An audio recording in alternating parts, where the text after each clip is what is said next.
On ডিউটির বিষয়ে এখনো কিছু জানায়নি নির্বাচন কমিশন। বিএলওদের অন ডিউটির দাবি জাতীয় নির্বাচন কমিশনে পাঠিয়েছে সিইও দপ্তর। সব বিএলওকে full time house to house ভিজিটের নির্দেশ দেওয়া হয়েছে।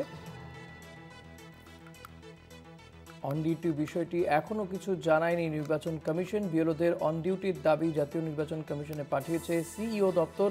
সব বিএলওকে full time house to house ভিজিটের নির্দেশ দেওয়া হয়েছে।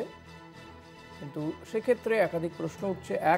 যারা বিএলও রয়েছেন তারা অন ডিউটির দাবি যেমন তুলছেন, পাশাপাশি যে সমস্ত স্কুল শিক্ষকরা তারা বিএলওর কাজ করছেন, সেক্ষেত্রে স্কুলগুলোর কি পরিস্থিতি হবে, পঠন পাঠন এ নিয়েও কিন্তু প্রশ্ন উঠছে। সত্য সুন্দর ভট্টাচার্য রয়েছেন আমার সঙ্গে।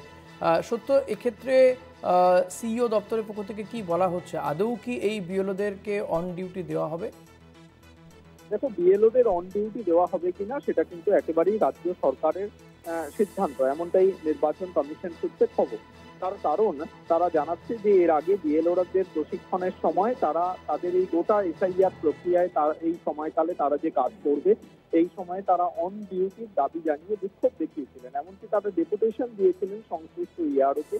এবং সেই ডেপুটেশনের কপি ইতিমধ্যেই জেলা নির্বাচনী আধিকারিক অর্থাৎ জেলা শাসকের মাধ্যমে সেটা সিইও দপ্তরের কাছে এসেছে এবং সেটা ইতিমধ্যেই ইসিআইতে অর্থাৎ জাতীয় নির্বাচন কমিশনে পাঠানো হয়েছে।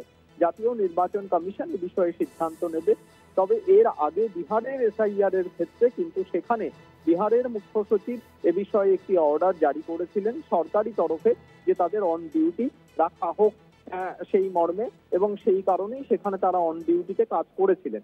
ফলে সেই জায়গায় দাঁড়িয়ে এইখানে যদিও সিইও দপ্তরের তরফে যে নির্দিষ্ট নিয়মাবলী জানানো হয়েছে তাতে কিন্তু বলা হয়েছে যে তারা ফুল টাইম ভিজিট করবেন বাড়িতে বাড়িতে, অর্থাৎ সরাসরি অন ডিউটির কথা বলা না হলেও কমিশন সূত্রে খবর তারা এই সময়কালে এই যে আজ থেকে এসআইআর প্রক্রিয়া শুরু হলো তারা কিন্তু পুরোটাই স্কুল বা অন্যত্র কাজ নয়, কর্মস্থলের কাজ নয়, তারা পুরো কাজটাই এই এসআইআর এর কাজ করবেন, এমনটাই কিন্তু জানা গেছে।